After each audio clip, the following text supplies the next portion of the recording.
Hello, this is the TradeTech U.S. Stocks, Futures, and Forex Market Preview for the week beginning Sunday the 28th of November 2021, ending Friday the 3rd of December. So Tuesday will be month end for November, which is fine. Interesting action, obviously, last week was the Thanksgiving holiday break. Monday, Tuesday, Wednesday played out pretty much as planned, which is to say that there was a little bit of action Monday, not much Tuesday, not much Wednesday. People left. Thursday were closed. The difference was Friday, where the markets did actually move and dropped quite a bit. We'll talk about that in a minute, on concerns over this new COVID variant that's popping up around the world. We'll talk about, I waited for the futures to open to record this, although I will tell you that that's probably going to change a lot overnight anyways. So we're not going to do picks for the morning because the gap's either probably going to be one way or the other pretty big. And right now the futures are showing a gap up, but we'll see. So here's a look at the dollar index daily chart first. You can see, hanging out. Didn't really do much, hanging out near highs, but nothing special for most of last week. Let's look at the various Forex pairs, a couple of them at least, because there's not much to look at. Euro dollar is the inverse of the dollar index, so it bounced back a bit last week. The pound dollar swept new lows on Friday. Aussie dollar about to break down potentially. That's an inverted double cup on the Aussie, so that could be interesting. Euro yen swept the lows on Friday also. So, we're at key technical triggers on these things. Whether that leads to anything or not, who knows?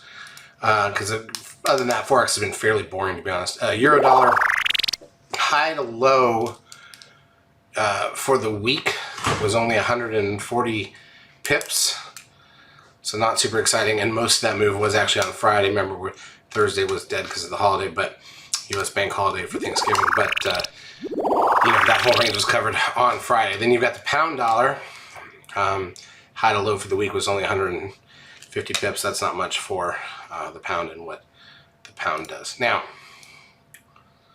all right, let's look at the daily charts of the ES. This is the front-month futures contract of the S&P.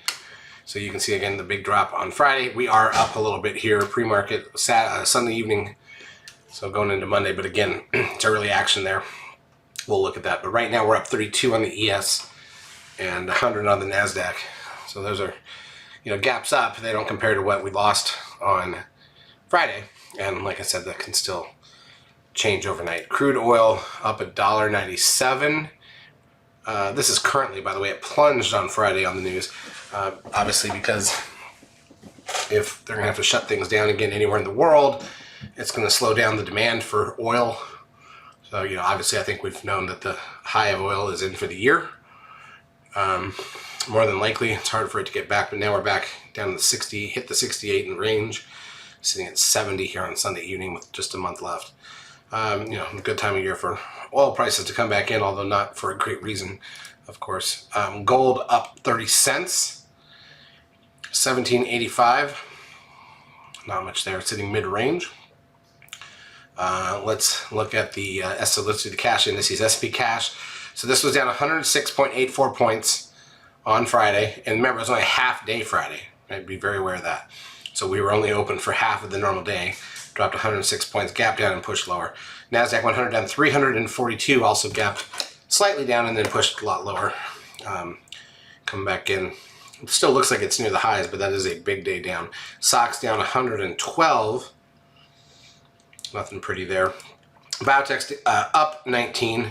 That was interesting, right? On Friday. So the biotechs are up because why? Because now we might need another COVID vaccine. Russell 2000 down 85 points. It's a big loss for the small caps, which had just finally broken out. So obviously they did not hold. We were talking about that 2360 area as a retest. They did not hold that level at this point. So the Russell broke out and failed to hold the retest after sitting all year long. I mean, it's been 9 months ago we were in the same spot, maybe 10 months ago. The Dow was down 905 points, so at one point over 1,000. Now again, we don't really care about the Dow. It's only 30 stocks, but it is a big drop for the Dow, obviously. TLT, the 20-year bond ETF, was up $3.71. So bonds up, rates lower. This might change depending on how this plays out. It might change the Fed's calculus on interest rates, the advanced client ratio on the NASDAQ, lowest of the year, almost. Negative 2440 puts the 10-day moving average there at negative 842. On the New York, negative 2316, and that is right there at the lows of the year, tied with 2 other days maybe for the lows of the year, right? So very negative breadth in the market, everything down basically on the half day. Trend closes at 1.58. That's a high reading, puts the 10-day moving average at 1.07. So we still haven't gotten down to that 0.85 level on the 10-day moving average. NASDAQ volume, only 3.5 billion shares, but remember, it was only the half day. Everybody was gone. People weren't really trading it. So, we'll see. I mean, is it just because nobody was around to buy these things as they plummeted? Is there real concern about what this new variant's going to mean and how it's going to affect everything in the middle of the recovery? These are very important questions we're going to have to probably answer this week, I would think. The VIX spiking up 10 points to 2862. It's the highest close since back in May on the VIX. Apple, the big ones. Apple losing $5.13. Amazon down 75.85. Facebook down $7.94. Google loses 78.74. Goldman Sachs down $9.80. Not good for banks, obviously, right? Netflix was actually up. Remember that now look at this. It's the COVID stocks coming back, right? So Netflix up $7.35. Because what do we do when we're stuck at home for COVID? We stream things and we do a couple other things. Tesla down 34.08 because it's just a tech stock. Zoom up $11.91. Another one that gains from COVID, typically on average, or at least it did before, trying to show a little bit of a rebound from the recent plunge. I'll point out also like Peloton, for example, which is a COVID stock. You had to work out at home. It was up $2.49. So the COVID stock's up, but almost everything else in the market was down. Put call ratio closed at 0.83. Bitcoin also plunging. It's rebounding right now, or trying to, but it had a negative day. So it had reached up to almost 70,000. Now it's sitting around 57,000 and change. We'll see what that leads to. All right, in terms of intraday action. So again, remember, Friday has heavy volume. Look at those volume candles, but only half a day. And the big gap down and then close at the lows, right? NASDAQ side pretty much the same. So nothing positive in the markets on Friday. But, when we look at what's going on today, for example, if I go to the 5-minute charts and switch this over to what we call 24-hour or futures, sorry, let's go to 24-hour. My bad, we can do that. And then add the time template and then go to 24 hours. And here's what we've got. So we're back up a bit. Late from recovering to back where we were most of the day after the biggest part of the plunge, but let's not base anything on this quite yet. I mean, there's a lot that can still happen, and tomorrow morning's open could still, as the way I see it, go either way. So don't get too excited about anything overnight. But we do know there will probably be a decent gap, whether it remains on the upside like we're seeing now, or completely reverses overnight. Either way, there's no point in making calls. We did put the Forex calls up. There's no point in making stock calls in the middle of all that because there's no way to know how it's going to go. Here's a look at the economic data calendar. Retail sales out of Japan today. Going to Monday, we've got German preliminary CPI, same out of the Spanish flash CPI. We've got mortgage approvals, net lending to individuals out of the UK, current account out of Canada, pending home sales here in the US. We've got Fed Chair Powell speaking at 3:05 p.m. Looks like he's going to get another term. Unemployment rate out of Japan at 6:30. Preliminary industrial production out of Japan. Building approvals, current accounts, and private sector credit out of Australia Monday night. Going into Tuesday, manufacturing PMI out of China. Housing starts out of Japan going into Tuesday. French consumer sentiment, preliminary CPI, and preliminary GDP. German unemployment change. CPI flash estimate out of Europe. Got the GDP out of Canada, went Tuesday morning. Housing price index here in the U.S. at the same time. Chicago PMI at 9:45. Fed Chair Powell testifies again on Tuesday at 10 a.m. That's the one, I believe that's the Congress, so that's different than giving a speech. Consumer confidence at the same time. Treasury Secretary Yellen also speaks at the same time.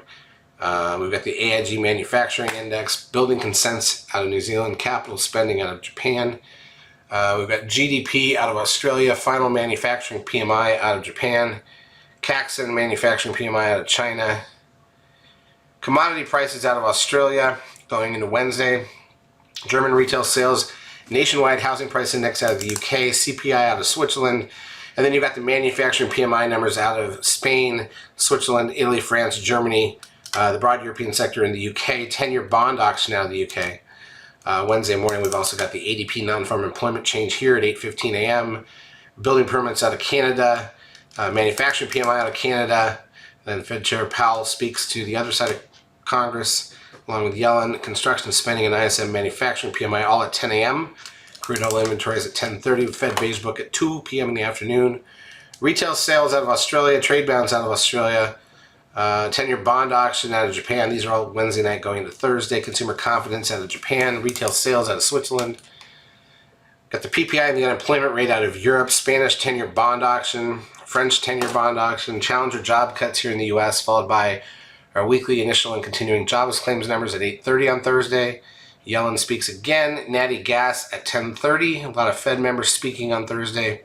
Caxton Services PMI at 8:45, and then you get to Friday. You got federal government budget balance, French government balance, French industrial production, Spanish services PMI, Italian services PMI, same out of France, Germany, the broad European sector in the UK, retail sales out of Europe, and then here in the North American side, we've got unemployment rate out of Canada and the US, along with our non-farm employment change numbers. Final services PMI here at 9:45, ISM services and factory orders at 10. So there's a lot of data coming out next week. We'll see what that leads to. But again, I think everybody's going to be focused on this new COVID stuff. Charts as usual brought to you by eSignal. If you've not yet taken a trial of our services, feel free to do so. We will help you out for a couple weeks. Have a great trading week.